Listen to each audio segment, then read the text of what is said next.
SRT8. That don't mean.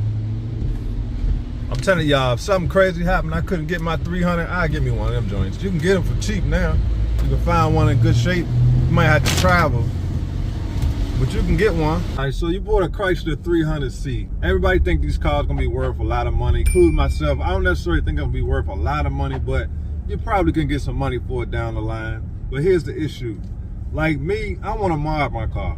And one of the issues is the 6.4 is really not a good engine for, you know, adding boost and doing a whole bunch of different modifications to the engine. I'm not saying you can't do it. There's a lot of people who have made the 6.4 super fast. The main engine for that is like the 5.7. And there's a lot of YouTubers who have, you know, made their 5.7 super fast. The 300C is a limited production. Some people are buying them. They're gonna hold them and see if they're worth a lot of money for later. Then you have the people like myself who want to actually take the car to the track and race it. But here's the issue. If I want the car to be worth money down the line, I'm not gonna be able to do no whole bunch of modifications to it. But me, guys, I'm buying my 300, I'm gonna drive it. I'm gonna do some mods to it, and I'm not gonna baby the car. I'm not really worried about it being worth any money down the line. Even though if you do a little mods to it, you probably can still get some money for it because it's a limited production.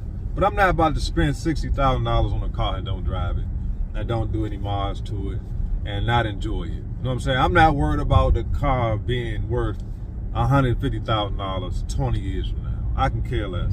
If the car lasts that long and my sons or my daughters or somebody's able to make some money off of it down the line, cool. But I'm not worried about that. I've been getting some questions lately. People ask me, you shouldn't buy that car because you do mods to it, it's not gonna be worth any money. The only way you're gonna be able to make money off of it if you don't mod it. But that's the difference between me and other people. I'm not buying it to try to make money off of it. I'm buying a car because I want to drive it. You know what I'm saying? I could care less about the car being worth money down the line. And there's a lot of people saying the same thing about the Hellcat. I'm gonna get me a 23 Hellcat because it's gonna be worth money 20 years from now. I don't know about that. And ain't no way I'm gonna spend $90,000 for a car and I'm not gonna drive it.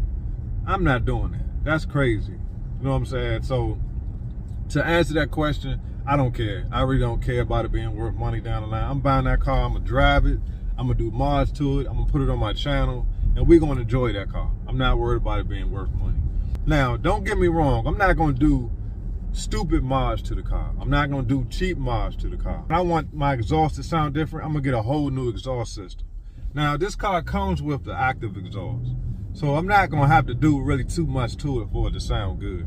I'm not doing a muffler delete. Like I said, when it's time for that car to sound different, I'm gonna put a whole new exhaust system on there. I'm not gonna go cheap when it comes to this car. I'm just telling you guys. So I know a lot of people think, oh, it's just like a scat where you do a muffler delete. I'm not gonna do this car like that. And the same reason why I didn't do my scat like that. I did not do a muffler delete on my scat. I did the inactive exhaust module. My car has the inactive exhaust module on it, and what that does is it makes the computer think that the valves are open, so the car will sound loud regardless of what mode you have it in. So if it's in eco mode, track mode, sport mode, it don't matter.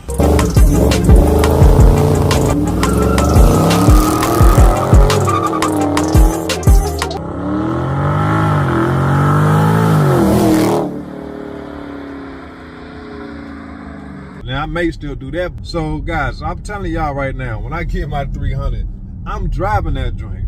You know what I'm saying? Y'all gonna see me getting on it at the track. I'm not gonna baby the car at all. I can't wait to get that car. A car like that, man, you gotta drive it. There's no need to baby it.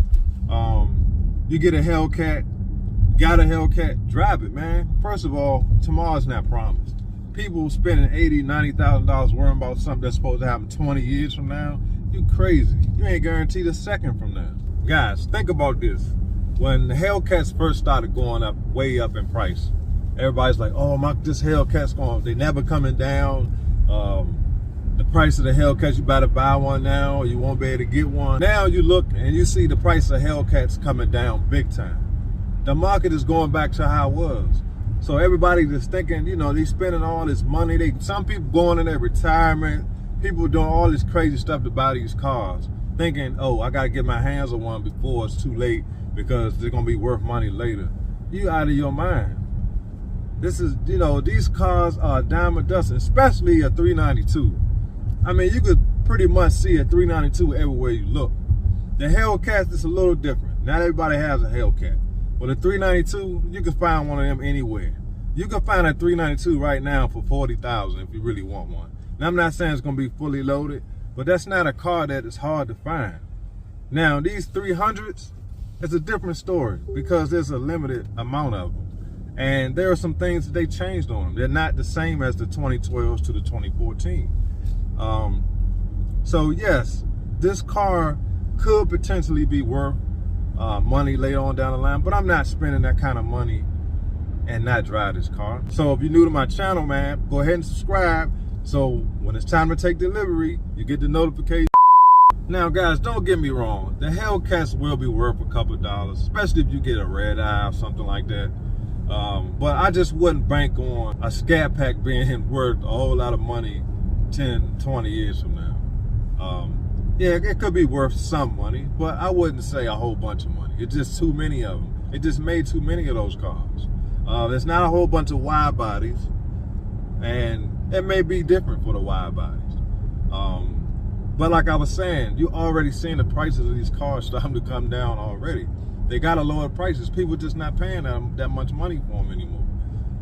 And with the electric vehicles coming, there's a lot of people that want electric cars. A Mopar community is small, it's minuscule to the people that's all for EVs, guys.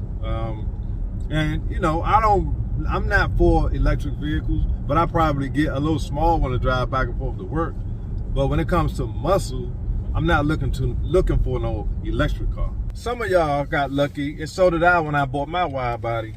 Back then they had the power dollars, you know, they had a lot of incentives going on, so you didn't pay with so much for your car. But now people understand that these cars aren't worth $500,000 like people charging for allocations for this Ghost, $300,000 for the King Daytona. I mean, just ridiculous prices for these cars. It's not that serious. You know what I'm saying? And you'd be a fool to pay these markup. This right here, I think is a 22. Yeah. Look at the markup on that joint. The sticker is only 63. Pay this outrageous price for these cars. They've been looking the same for almost 20 years. Like, that's just crazy. And people understand that Stellantis is getting away from that stuff, man. If you look on the news, all you're seeing is these cars, people, you know, doing donuts in the middle of the street.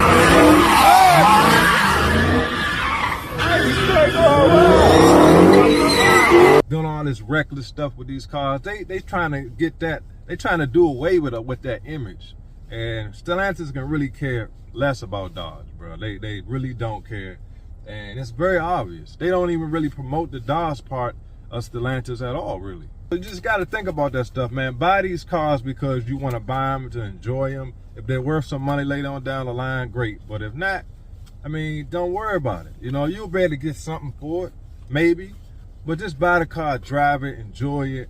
Don't worry about all this crap about it being worth all this money. You're not going to get rich off these cars, guys. And by the time, if they are worth a lot of money, you be all so old, what difference do it make? I mean, I'm pretty sure, hopefully, you got savings and life insurance, all that stuff. You leave that to your kids. As far as trying to buy, you know, stress yourself out right now and stretch yourself out as far as payments to buy one of these cars because you think it's going to be worth money down the line. It's just irresponsible and ridiculous, if you ask me. So if you want one, buy it because you're going to drive it, enjoy it, and that's it, man. Don't get caught up in all this hype and all this internet nonsense about these cars.